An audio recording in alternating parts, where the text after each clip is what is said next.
సర్వనాశనం చేశామంట 5 సంవత్సరాల పాటు. ఆయన దాన్ని ఇప్పుడు బయటకు తీసుకొస్తున్నాడంట. పోలవరం పడుకుందంట, ఇప్పుడు లెగుస్తుంది కావాలి పోలవరం, నాకు అర్థం కాల. అమరావతి ఆగిపోయిందంట, ఇప్పుడు అమరావతి పరిగెత్తుందేమో నాకు అర్థం కాల. నేను చూశాను అమరావతి భలే పరిగెత్తుంది వర్షంలో, వర్షం మొత్తంలో పరిగెత్తా ఉంది. నేను అడుగుతా ఉన్నా, సిగ్గు ఎగ్గు లేకోకుండా అబద్దాలు ఆడటంలో నారా చంద్రబాబు నాయుడు గారిని మించిన వ్యక్తి మరొకరు లేరు. పోలవరం విషయం గురించి నేను చెప్తా ఉన్నా, పోలవరాన్ని సర్వనాశనం చేసినటువంటి వ్యక్తి నారా చంద్రబాబు నాయుడు గారు. ఇవాళ మీకు గుర్తుందో లేదో, పోయినసారి 5 సంవత్సరాలు పరిపాలన చేసినప్పుడు సోమవారం పోలవరం అని వెళ్ళేవాడు, ఇప్పుడు వెళ్ళటం మానేశాడు. ఎందుకంటే వెళ్ళి అక్కడ నాశనం చేశాడు కాబట్టి ఇంకెళ్ళటం అనవసరం అనేటువంటి పద్ధతిలో ఆయన రిపెంట్ అయినట్టున్నాడు. అందుకని ఇవాళ అక్కడికి వెళ్లే పరిస్థితి లేదు. సోమవారం పోలవరం అని మానేశాడు, ఇక్కడ కూర్చొని కబుర్లు చెబుతా ఉన్నాడు. పోలవరాన్ని సర్వనాశనం చేసినటువంటి వ్యక్తి నారా చంద్రబాబు నాయుడు గారు. అదేమంటే డయాఫ్రమ్ వాల్ మేము జరగొట్టామంటున్నాడు. ఆయన కాఫర్ డ్యాములు నిర్మాణం లేకోకుండా డయాఫ్రమ్ వాల్ వేసి తప్పిదం చేసినటువంటి వ్యక్తి నారా చంద్రబాబు నాయుడు గారు. ఇది నేను చెప్పింది కాదు, స్పెషల్ కమిటీ చెప్పినటువంటిది. ఇంటర్నేషనల్ కమిటీ ఒకటి వస్తే ఆ కమిటీ చాలా స్పష్టంగా వివరించినటువంటి సందర్భాన్ని కూడా మనవి చేస్తున్నా. ఇవాళ ఏదో 2027కు పూర్తి చేస్తామంటున్నాడు. నాకైతే నమ్మకం లేదు. 2027కు కూడా పూర్తి చేసే పరిస్థితుల్లో ఇవాళ చంద్రబాబు నాయుడు గారు లేరు. దాని మీద దృష్టి కూడా పెట్టడం లేదు. దానిలో వచ్చే కమిషన్ల కోసం మాత్రమే ఆయన కక్కుర్తిపడేటటువంటి కార్యక్రమం చేస్తున్నాడు అనేది నాకు చాలా స్పష్టంగా అర్థమవుతున్నటువంటి అంశమని కూడా ఈ సందర్భంగా నేను మనవి చేస్తున్నా. ఇలా అన్ని పచ్చి అబద్దాలు చెప్పేటటువంటి కార్యక్రమం చేస్తూ జగన్మోహన్ రెడ్డి గారి ప్రభుత్వం రాష్ట్రాన్ని సర్వనాశనం చేసింది, రాష్ట్రాన్ని అధోగతి పాలు చేసింది అని చెప్తున్నాడు.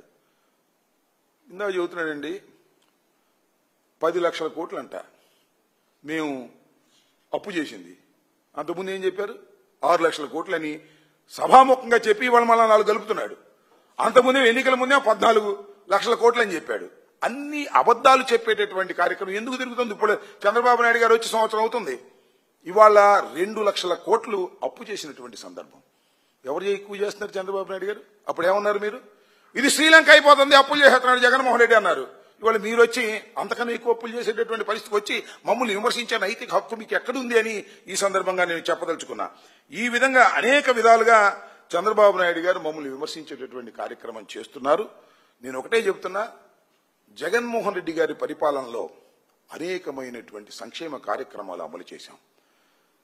2.7 లక్షల కోట్ల రూపాయలు ప్రజలకు డీబీటీ ద్వారా ఇచ్చినటువంటి సందర్భం.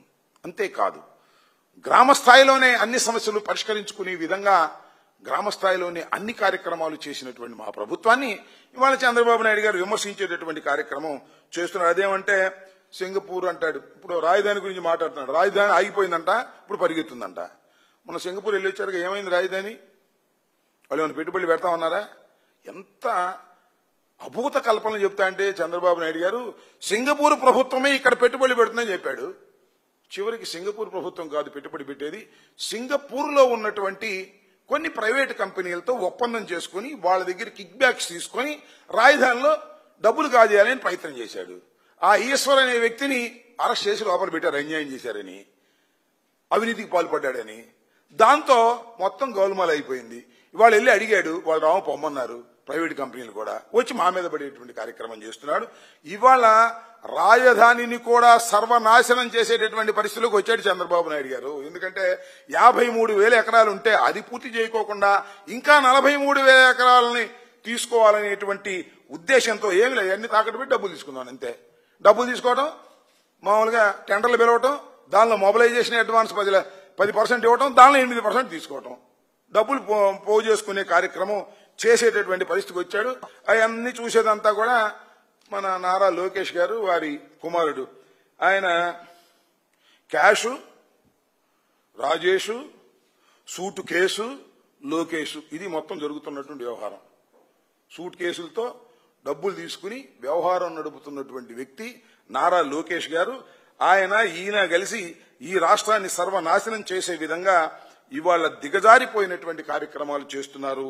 దీనికి మాకు ఊరినే మా మీద డప్పాలు కొట్టే కార్యక్రమం, అది బగలు తీసాం ఇది బగలు తీసాం అని చెప్పేటటువంటి కార్యక్రమాల్లో చంద్రబాబు నాయుడు గారు ఇవాళ సుదీర్ఘమైనటువంటి ఉపన్యాసం ఆగస్టు 15వ తారీఖున జెండా ఎత్తే కార్యక్రమంలో ఈ కార్యక్రమాలన్నీ చేసి ఇలా దుర్మార్గమైనటువంటి మాటలు మాట్లాడి మమ్మల్ని బురదల్లాలనే ప్రయత్నం చేస్తున్నారు. చంద్రబాబు నాయుడు గారు సూపర్ 6 ని అదేవిధంగా 140